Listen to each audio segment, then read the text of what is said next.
Our topic says, give me your boat. Give me your boat.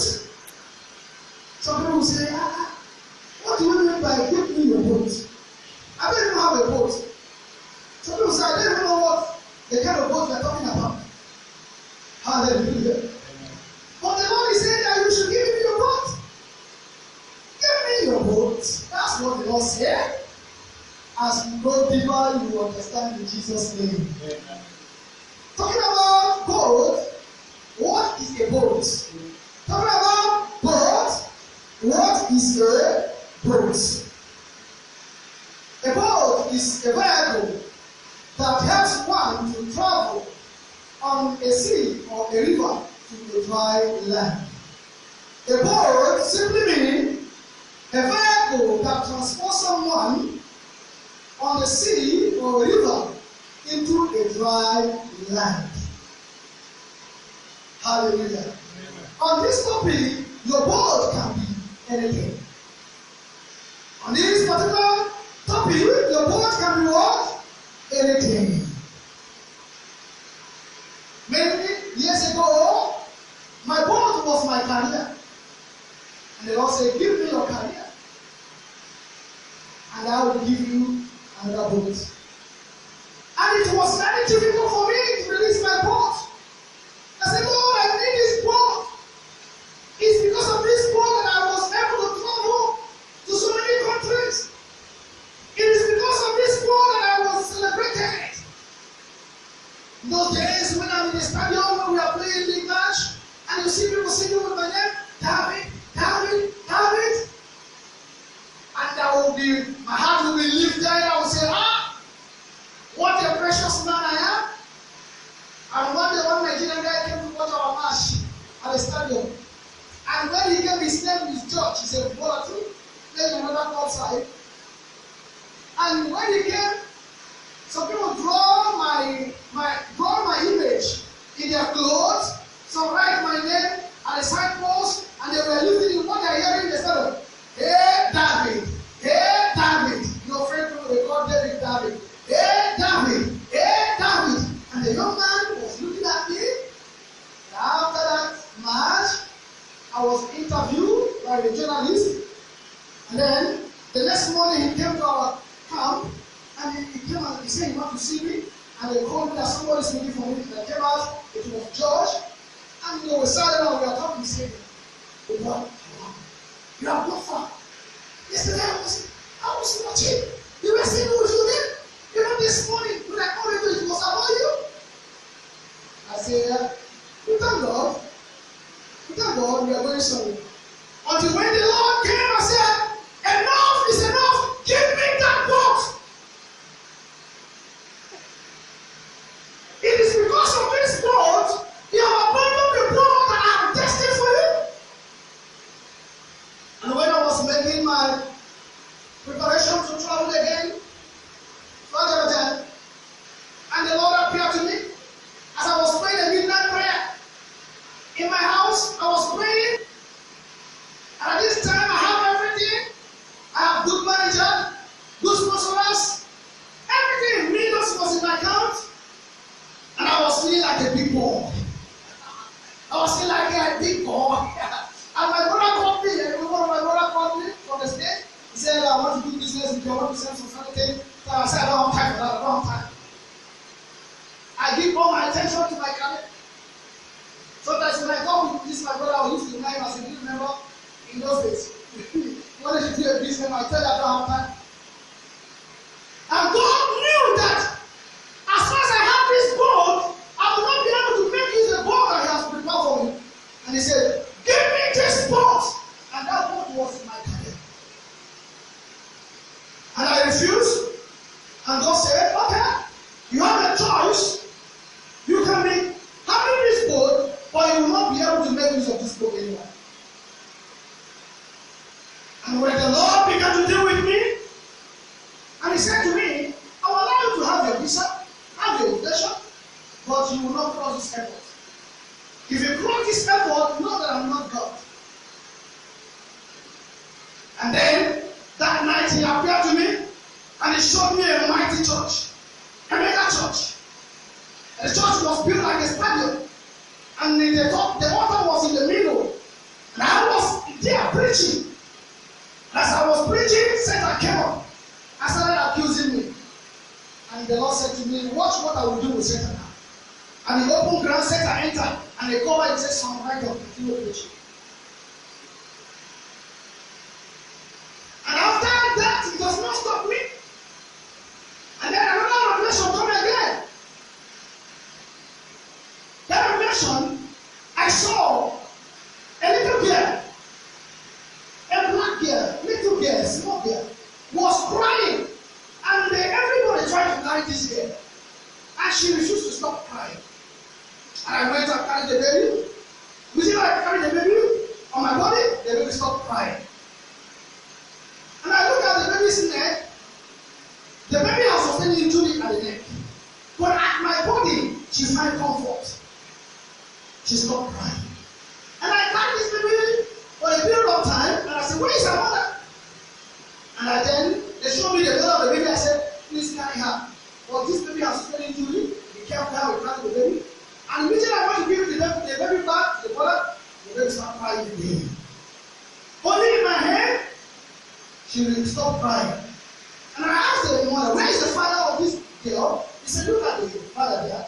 And the father was a white man, lying nakedness, and almost dead. I said, what is this? I said, well, this man is dead. And with that, I come from that revelation. And I began to think about this revelation. I could not understand it. Then a man that always interprets dreams, a pastor came from another country to where I was. And the Lord said, go to him and tell him what you saw. And then he will give the interpretation. And I went to him and I said, man of God, I want to see you. Please, I have a dream. Many a time when I have a dream, I always find I always interpret through the inspiration given to me by the Holy Spirit. But this one I can't understand it. I said, look at the dream. I look at him and say, there is a mission. God wants to commission in your hand here in Africa. God has given you this responsibility to deliver Africa. And Europe, you cannot go for now. I think about it, it was immediately my heart found peace of that dream. He said, God will use you to deliver Africa. And then I was still pressing to travel. Then I saw myself taking my bag to the airport. When getting to the airport, everywhere became marketplace. No place to pass the wall. And everyone that was saying, said, we cannot allow you to pass. I started praying. I said, demon, I want to go. Say, stop coming. Go and teach my people. And when God, at this time, I was still in my career, but I was a pastor under a church. Not full pastor, but I was a pastor connected for the faithful God. But I don't want to go full in ministry. And then I said, well, where am I supposed to go and preach? Since he said I should go and teach the people what is happening. The next morning, a pastor friend of mine called me as a guest speaker in his church. I said, wow. And there I went. The topic of my message was there, building a good relationship with God. Building a good. After that teaching, everybody was astonished. And God said, "See what I've told you." And so many came out and gave their life to Christ. And I insisted, continuing with my journey. I keep on pushing, I keep on pressing. I got my visa, I got everything, and the day to travel. I don't know if some of you met for that level who painted this place for us, the young man that came from abroad. He was the one carrying my bag to the airport. I will get there, and I submit all my documents and everything. They look at me, they say, where is the stamp that's supposed to be in the invitation? I said, there is no stamp, everything is correct. And they go back at me, you are not ready to buy me. I said, you have no right to stop me. You are not immigration, you are an agent, flight agent, Turkish Airways. I said, he said, I have told you, you are not ready to buy me. I said, I want to see your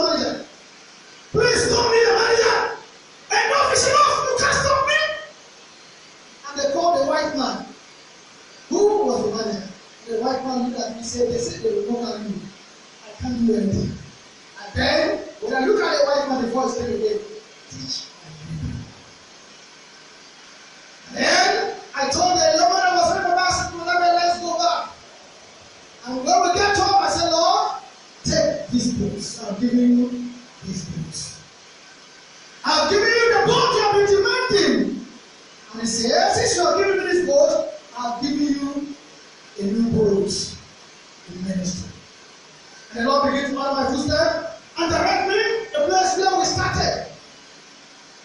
And since then, I don't boast for millions and billions, but I can boast that I am fulfilled. Somebody say I am fulfilled. Fulfilled. I am fulfilled.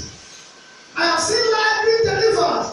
I have seen those the devil are destined to destroy. God have used me to deliver them, to heal them. Those who do not know God have not gone and become saved, even in the Muslim country.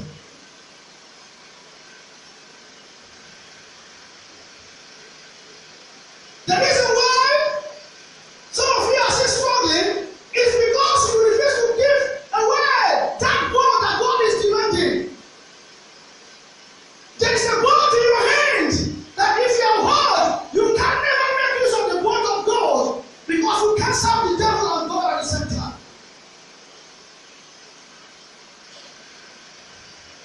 And tonight God is telling you, my child, give me your bond.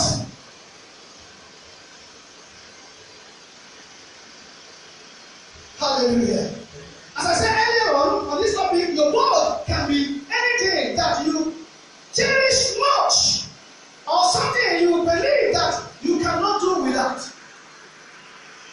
Some of us, there is something in our lives we believe that we cannot do without. Like as I testified to you so many years ago when I was growing as a teenager, this girl I always go out with. And then when I gave my life to Christ, I went to my brother and I told my younger brother, I'm born again now. He looked at me and said, I can't be born again, but not where this girl is. I know. Because he knows that I rejected offer to travel to Europe because of that girl. Money that was supposed to give to me to travel, the first time I needed to travel, and they said, take this money of this girl. But my uncle, and I rejected the money and picked up the girl. I rejected the money and picked up the girl. Then, my brother knew it. So when I told him I've been born again, he said, not to where this girl is. And I laughed at him, I laughed. I said, yes, I love her, but then I found a better lover. And that is Jesus. I can leave anybody for Jesus. Hallelujah. I said, I can leave anybody for who? Jesus Christ. Sometimes there is a person in your life, a relationship God is telling you to depart from, and that is your boss. And you feel that if I leave this person, sometimes it will be self-pity. Sometimes it will be your imagination. As a man, how am I going to, I can't survive without this person. Now let me tell you, let me hit you a little bit. There is nobody that you cannot survive without, apart from Jesus. There's nobody you cannot survive without, apart from Jesus. You know, in the wars, you hear this language that say, hey, if you leave me, I will die. You are the root of my life. You are the lover of my soul. A man, you are telling a man. Hallelujah. And maybe that relationship is what has stopping you not to render service to God. Not to be focused on the call of God in your life, not to be devoted to God. And God said, give me this boat. I have a better boat for you. A boat of righteousness, a boat of holiness, a boat of perfection. And he said, no. God said, you can't have this boat and still have the boat I have for you.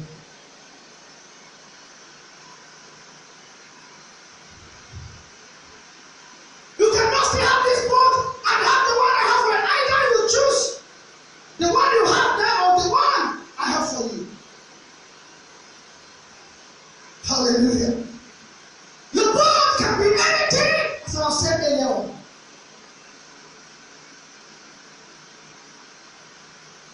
Many Many a times it's very difficult for people to release their boats because they believe that without their boat they are not safe and may not be able to cross to a dry land.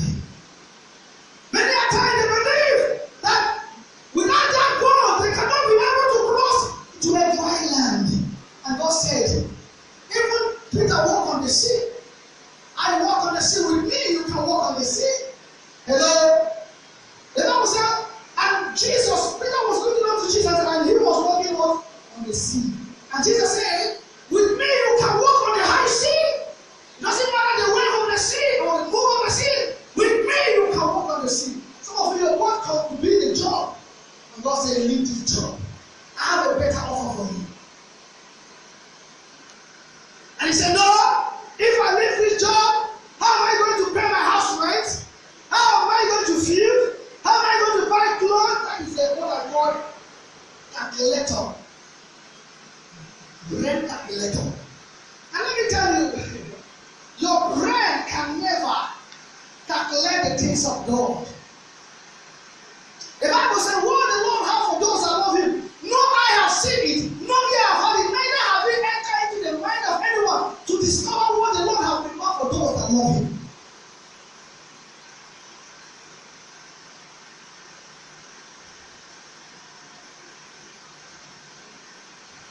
No eye have seen what God prepared for those that love him. Your God could be that dirty job. Some people even go to nightclub to work. Some lady dance in the nightclub. Some people want to play music in the nightclub. And God said, this is not what I call you for. Stop it! Stop it! Come and praise me, come and worship me in my house. Have you heard the story from Edward? He was devoted to God. Some people, some of you that play musicians, sometimes I laugh because some of you are very calm. I'm telling you, if sometimes I see that I look at, if you see calm, and these people, if you look at them, they believe that they are very wise and very clever. But spiritually, they are just like a child. The Bible says what?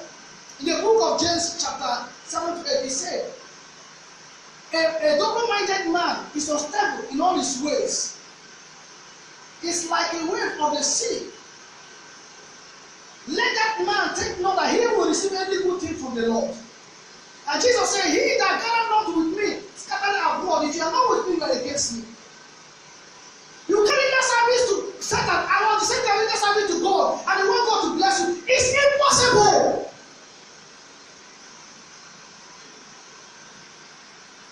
You should be a man of integrity. No! I don't go there to play. My service is meant for God.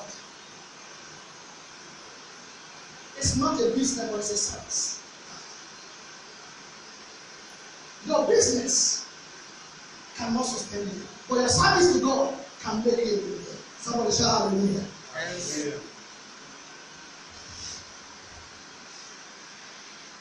Your business. Some people have a business. They do. Yet they can't pay their house rent. They cannot eat 3 square meals a day. They can't pay transport.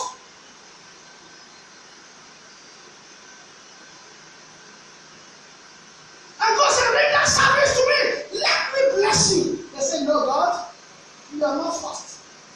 I need shepherd.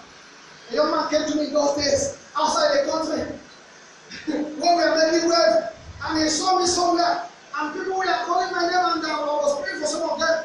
And he came to me and said, are you not supposed to get David? I've heard of you. I said, well, yes, it's me. He said, I've heard of you. That people come to your church, go open your eyes to see their case, and you conduct the deliverance, and God is better. I said, it's by his grace. He said, I will come and see, but I need operation shepherd. And I tell him, I don't give you operation shepherd. But I teach you the word of God. Only the truth can set you free. If you accept what I teach, then you get your freedom. That's why it's called a center of liberation. And the Bible says, and Jesus ministered unto them, and they were free. Hallelujah. Are you getting what I'm saying tonight? And Jesus ministered unto them, and they were delivered. What is he ministering? The word of God, the word of knowledge, the word of wisdom. My new of knowledge. Not because of the demon, lack of knowledge. Whatever you do not know is bigger than you. And whosoever that is bigger than you is your master. And he gives you direction that you must follow. If you lack godly wisdom, you lack everything. No matter how spiritual you think that you are. When God called me, the first thing God endorsed me with wisdom. He said, I have given you wisdom to teach. And the word of truth.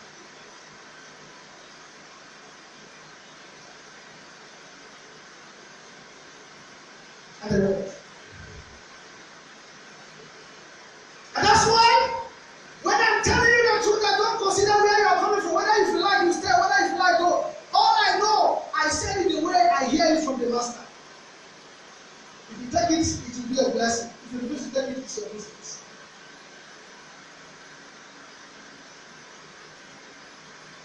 Sometimes people came, hey, man of God, I hear that you give prophet even for Nigeria. It's happening. The last prophecy I gave in Nigeria, I think we're having about 2,000 viewers now. And it's happening now. I said the word of God, the hand of God will pass over this nation. And it's going to do anything. So many people will die. So many people will cry. So many people will weep. 2 months ago, the Lord spoke to me in this office. And I came here, I saw the service, I said it, it's happening. And God is going to do so many things. And some people come and say, you are a prophet. They say if you prophesy, it happens. Yeah, but sometimes they are disappointed. When they come, I give them prophets they never expected. Now, as I said, prophecy come to direct, so I came to direct you, and then to caution you, and then to bring you into the will of God. That's why every true prophecy must have a mandate, then it must have a direction, then it will have correction. It is not the kind of prophecy you go and say, who is bragging now? Your mother is cooking, you want to put money. He said, hallelujah, that is not prophecy. Yeah, he just trying to exaggerate what to make you happy. That is not prophecy. God has not told your mother is cooking, want to put money. What does God have to do with that? Where is bro Angelina here? Yes, right now. I saw your sister is putting your head now. Green hair. Hallelujah. Prophet, thank God. No, it's not the kind of prophecy you're talking about. You're talking about prophecy with mandates. Prophecy that come to correct and direct and bring you into the will of God. And stop you not to enter into the doom. Let's set out the law for you.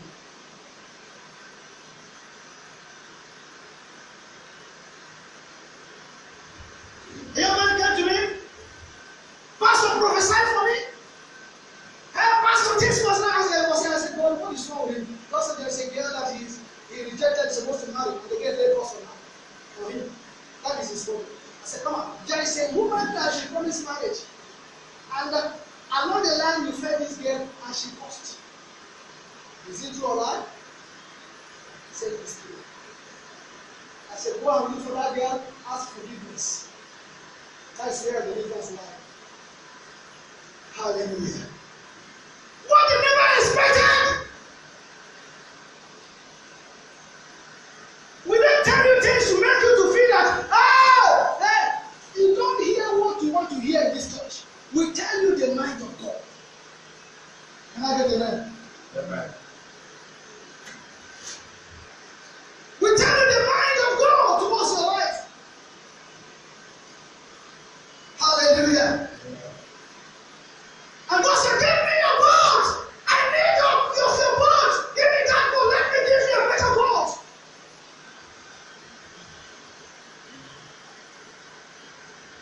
There is nothing you cannot do without apart from Jesus Christ. Because He is your life and He is your destiny. The only thing a man needs to survive in life is Christ. If you find Christ, you have found your destiny. And if you follow Him, you have entered into the will of God for your life. And that is what the purpose of life. And you can't be in the purpose of God without making progress. There's a different gift and purpose. For instance, you have a gift of playing music. That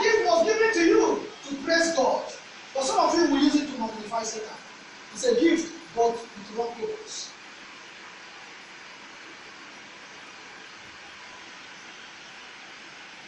The only way you can make money through a gift, but it cannot be fulfilled outside of your purpose, no matter how much you work.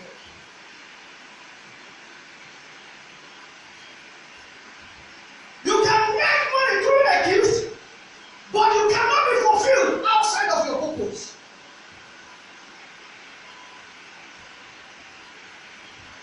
And the fulfillment in the life of a man is a sign that you have a candidate. Apostle Paul said, I have run my race, I have finished the course. I have run my race, I have finished the course. I am about to make heaven. You are sure that if you leave this world, you are going to heaven. You have used your purpose to do the will of God. You are sure. Some people will be disappointed in the last day. So many people is going to cry on the last day because they use the gift of God with the wrong purpose. And God will tell you, I give you this purpose, this gift. What did you do with it? You end up in the beer parlor.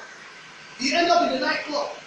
You end up of using it to think that it's contrary to the will of God.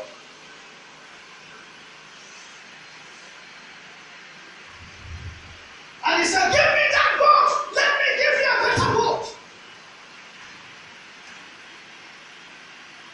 Hallelujah. Am I speaking tonight? Yes. If I'm speaking, say right answer. Yes. Hallelujah.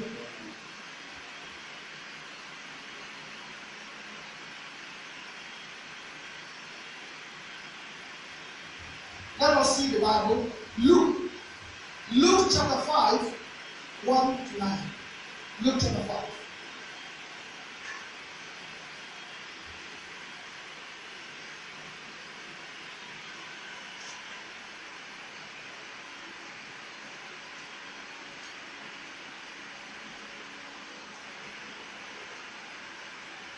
Luke chapter 5, 1 to 9.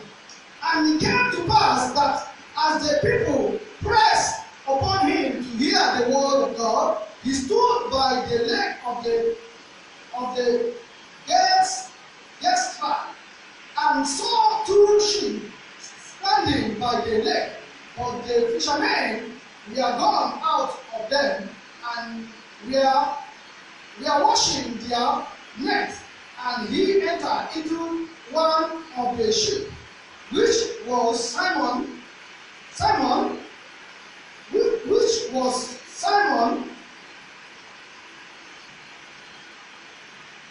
and prayed him that he would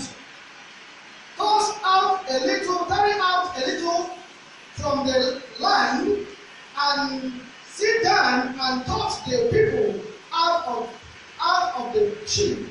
Now, when he had lifted and spoke, and he said unto Simon, launch out into the deep and let down your net for a draw near. And Simon answered and said unto him, Master, we have toiled all the night and have taken nothing. Nevertheless, at thy word, I will let down the net. Verse 6. And when they have this done, they enclosed a great multitude of fishes, and the net brake, and they broken unto their partners, which were in the other ship, that they should come and help them. And they came and filled both the ship, so that they began to sink. When Simon Peter saw it, he fell down at Jesus' knees and said, Depart from me, for I am a sinful man, O Lord. For he was astonished, and all that were with him at the draw of the fisher, which they had taken. Verse 10 now. And so was also James and John, the sons of Zebedee, which were partner with Simon. And Jesus said unto Simon, Fear not, from henceforth thou shalt catch men. From henceforth thou shalt do what? Catch men. After Peter had given Jesus Christ the word to minister, and then as they have told day and night, they caught nothing. And Jesus came to lead Peter into the perfect will of God for his life. I said, Peter, the reason why you are toiling day and night, this boat has been expired. There's another boat ordained for you that you're supposed to make use of. And he taught Peter how to make use of that boat. And after that, he said, from today henceforth, I will make you a fisher of men. Now, let me tell you, if Peter ended up as a fisherman, none of you will hear about him. If Peter had ended up as a fisherman, none of you will hear of him up to date. But because he left the boat and followed Jesus Christ, everywhere the gospel has been preached, you will hear about Simon Peter. And Simon Peter ended up as a rock. Jesus said, you are the rock, upon you will I build my church, and no other shall prevail.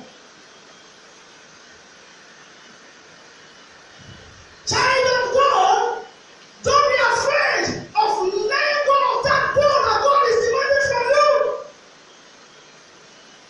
There's a bigger place for you. Through it, you are going to excel, you are going to prosper, you are going to succeed in life.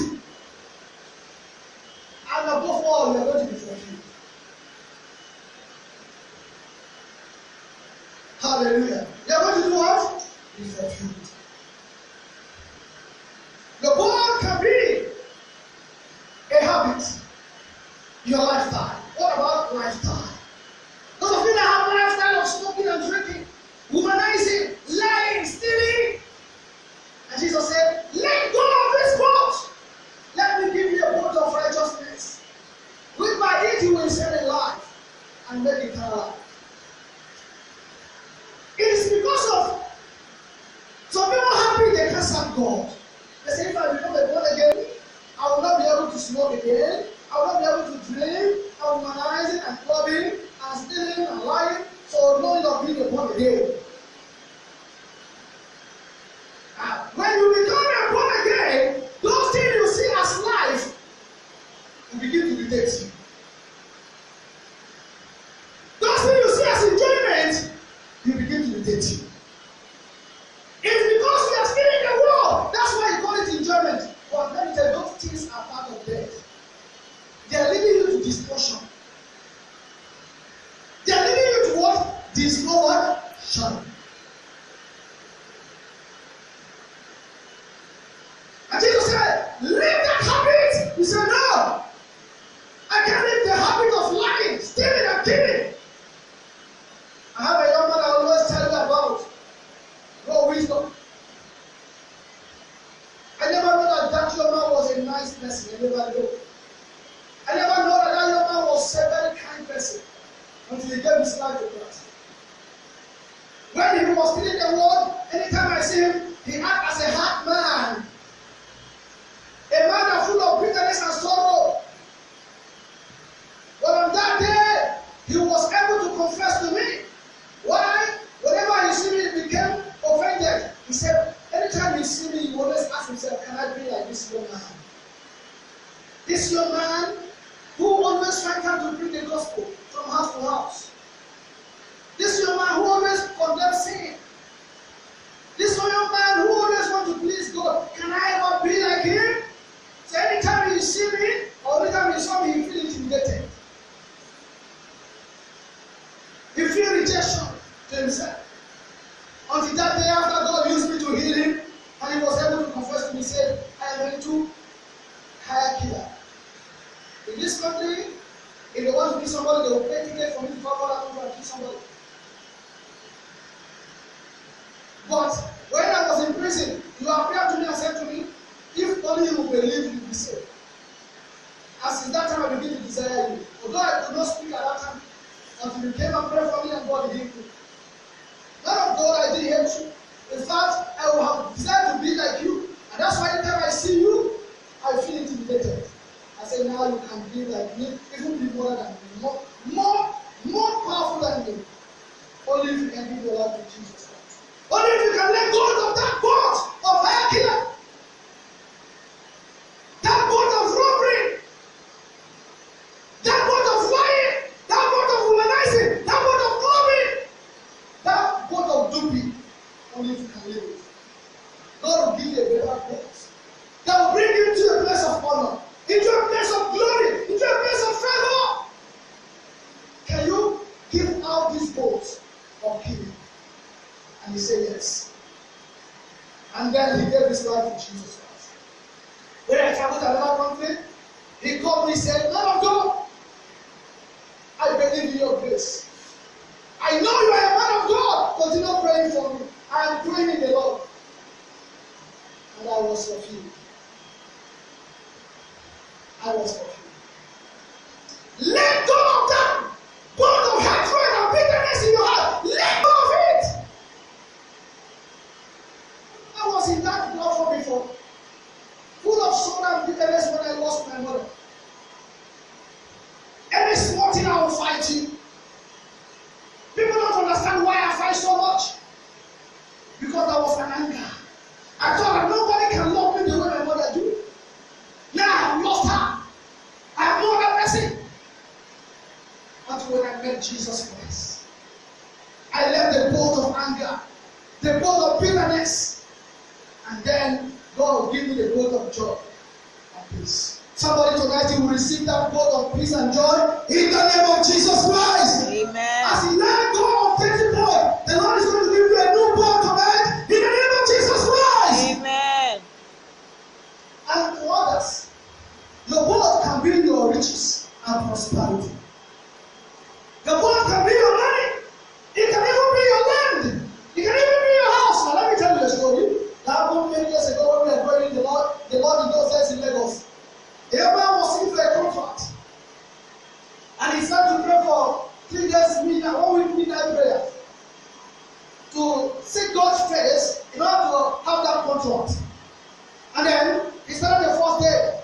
And the second day, I started praying, "Lord, I begin to command this contract in the name of Jesus." God said, "Okay, it's okay. I have answered your prayer. Pack your fridge, pack your offering, pack your bed." There's a pastor that came on the street. Newly. He has nothing in the house. He's living with his wife with a mat. God give it to him. Let go of this boat. Then I will give you the other boat that will make it in you. The young man said, "This voice must come from Satan. I burn you, Satan. I give you away, Satan." God said, "Stop rebuking me." The second day the same thing happened. Then they told him he went to meet his pastor. He said, "Sir, Daddy, I don't understand. Satan is trying to manipulate me now. Since I start praying for this contract, look at what I'll be hearing." And the young man went and packed all the property and brought to the man of God. After a couple of a week, the contract was awarded to him, and he became a millionaire. And he said, "I can even buy that property more than 10 times to give that money." A young man again, a pastor from America, that came on board, and he gave his testimony. The church was looking for money to fence the church, to fence it. And then the pastor said what they needed to run this out is $300. $300. And then he said, God said somebody is here that's supposed to do that $300. He said, the person come out. Everybody. You know, when you talk about money in the church, that's when you know people that love God. He said, "Do that, people will love you." If there's anybody that stand, everybody facing go down. And nobody comes up. And the pastor said, "Okay, no problem," they close the service. And after an interval of some times, somebody cry and run to the church. "Pastor, Pastor, I want to see you." I say, "What is that?" The young man was in tears. I said, "What is happening?" He said, "The money that I was saving, I was saving to do something. And I came back home, I could not find the money." And the pastor said, "How much was the money?" He said, $300. The pastor said, "He that have the money has taken his money, since you can't give it." A young man wanted to travel to abroad to Italy, and he had done everything to travel, he could not travel. And the money that was sent him from Nigeria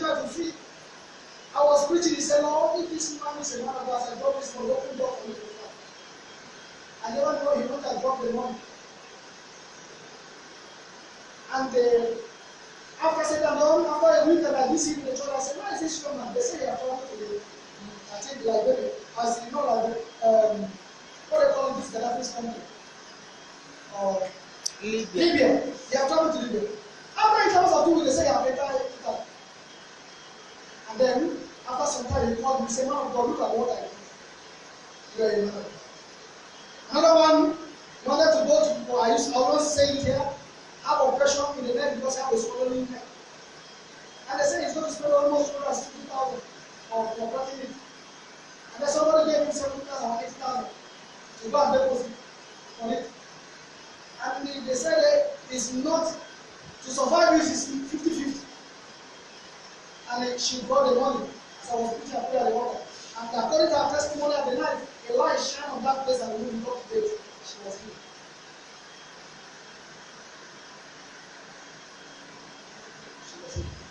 And everybody knew that she had this one. That was at the end of the whole day.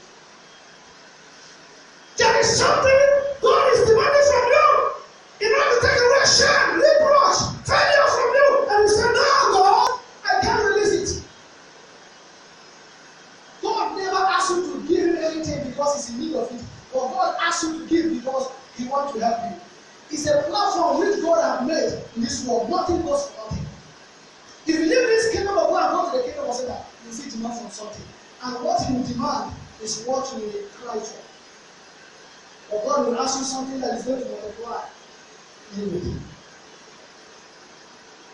Anytime God wants to bless a man, he always demands something from the Lord.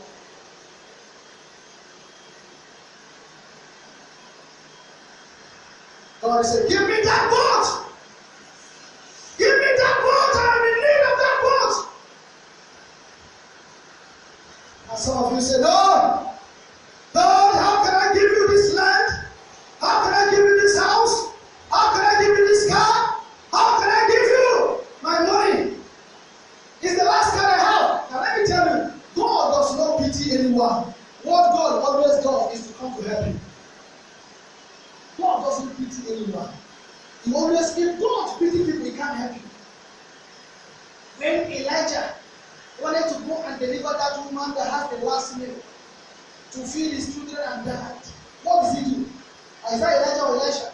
He said, the woman said, I have only this food for me and my children to eat and die. He did not pity. He said, but first of all, go and do for me. But some people want God to pity them, and that's why they're still in stagnant. Listen very careful. God does not pity anybody. What God does is to help you. And before he helps you, he will demand something from you. Get this understanding, get it now. Luke chapter 6, I think it's 6, 38. Give me shall be given unto you. Shake it together. Run it over. Give it to you. The same measure you made shall be given to you. Let me tell you, you cannot be prosperous by prayer. Prayer only will help you to break the barriers. But your act in giving bring you to the place of prosperity.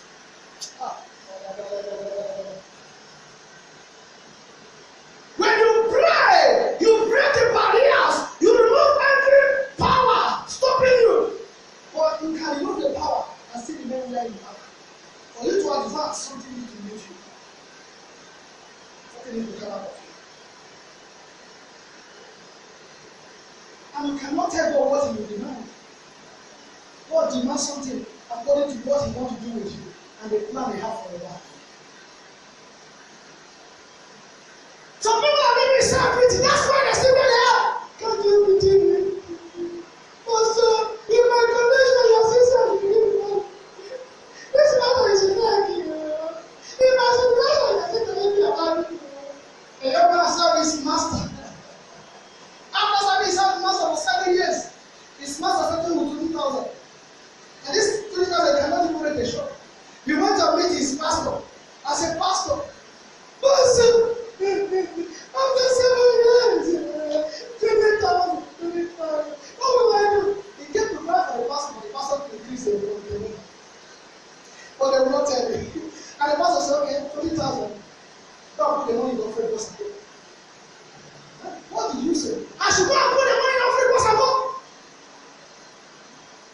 pastor must be wicked. This man, pastor must be wicked. And the young man came down and went to offering box. He was looking the offering box. He was looking the offering box. He was looking the room. And the pastor came down. You stay here. The pastor collected the money from his hand and put the offering box. Come on. And he left. After intervals of some days, he was in the market. A man came looking for some goods that is not in the market anymore. And the buyer that had these goods are packed in one-way house because nobody is asking for it. And this young man knew that product. And not to be the seller, the person that have the same, I have a buyer for this thing, how many percent they negotiate. And the person buy a full container. And after he did everything, he get 25 million ahead.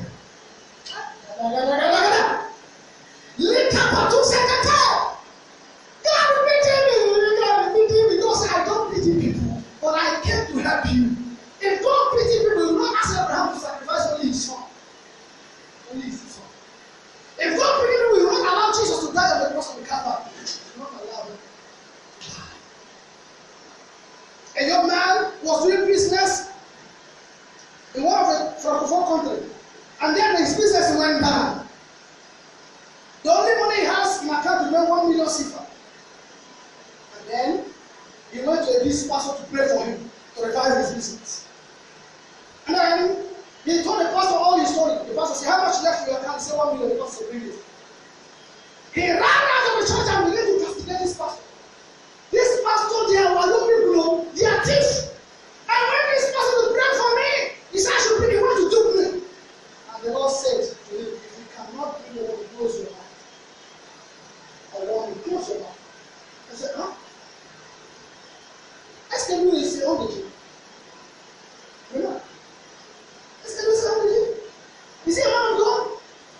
And the young man said, "God, I want to bring the 1 million and give to church." And today, God make him one of the millionaires in that country. They say he pays his tithe in billion. But he want God to pity you. God to pity me. God to pity me. God said, "I don't pity people. I always come to bless you. I always come to change your story. For me to do that, I need to demand something from you. Give me your praise."